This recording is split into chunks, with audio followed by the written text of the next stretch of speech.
Mark's News Headlines. ঐক্যমত কমিশনের সুপারিশে রাজনীতিবিদদের বাদ দিয়ে অনির্বাচিত ব্যক্তিদের রাষ্ট্রীয় দায়িত্বে নিয়োগের অযৌক্তিক প্রচেষ্টা দেখছে বিএনপি। এমন কোনো পদক্ষেপ নেওয়া যাবে না যাতে ফ্যাসিবাদ বিরোধী জাতীয় ঐক্য বিনষ্ট হয়। অধ্যাদেশের মাধ্যমে সংবিধান সংশোধনের পক্ষে মত দিয়েছে খেলাফত মজলিস ও বাংলাদেশ লেবার পার্টি। সব পর্যায়ে সরাসরি ভোটের পক্ষে অবস্থান জানায় খেলাফত মজলিস, আর প্রাদেশিক ব্যবস্থা চায় না লেবার পার্টি। নির্বাচনে প্রার্থীর বয়স ন্যূনতম 23 বছর চায় জাতীয় নাগরিক পার্টি। একই সাথে ভোটারদের বয়স 16 বছর করার পক্ষে সমর্থন দিচ্ছে দলটি। প্রয়োজনে একই সাথে গণপরিষদ নির্বাচন ও আইনসভা নির্বাচন হতে পারে।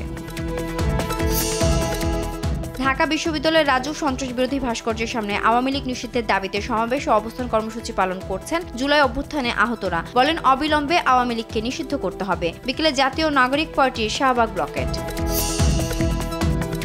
সারা দেশে সাংবাদিকদের শুরুতেই বেতন বিসিএস নবম গ্রেডের সমান দেওয়ার সুপারিশ এবং সাংবাদিকদের নিরাপত্তা দিতে সাংবাদিকতা সুরক্ষা আইন করার প্রস্তাব। প্রধান উপদেষ্টার কাছে গণমাধ্যম সংস্কার কমিশনের প্রতিবেদন জমা।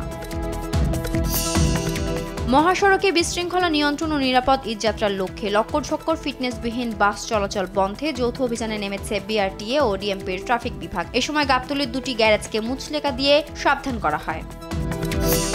বন্ধ কারখানা খুলে দেওয়ার দাবিতে গাজীপুরের ভোগড়ায় ঢাকা ময়মনসিংহ মহাসড়ক অবরোধ করে পোশাক কারখানা শ্রমিকরা।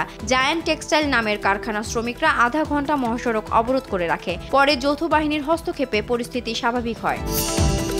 ঈদ সামনে রেখে শিল্পাঞ্চল আশুলিয়ার পাইকারি আড়তগুলোতে সবজির দামে স্বস্তি। তবে অন্যান্য নিত্যপণ্য মাছ, মাংস, সয়াবিন তেল সহ মশলা জাতীয় পণ্যের দাম ঊর্ধ্বমুখী। তবে মাছ, মাংস, চাল ও সয়াবিন তেলের দাম বাড়তি।